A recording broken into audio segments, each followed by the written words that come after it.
Jalan nasional jurusan Denpasar Gilimanuk di Banjardinas Bonian Desa Antap Kecamatan Slemade Kabupaten Tabanan Kamis pagi 22 Desember sempat tersendat akibat adanya pohon perindang jenis kayu suar tumbang hingga menutupi badan jalan.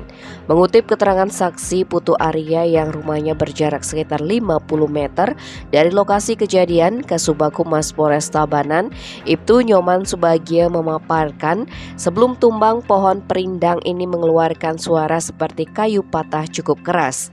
Mendengar suara itu, saksi langsung keluar dan mendapati pohon kayu suar dengan berdiameter sekitar 50 cm sudah tumbang dan menutupi badan jalan utama jurusan Denpasar Gilimanuk.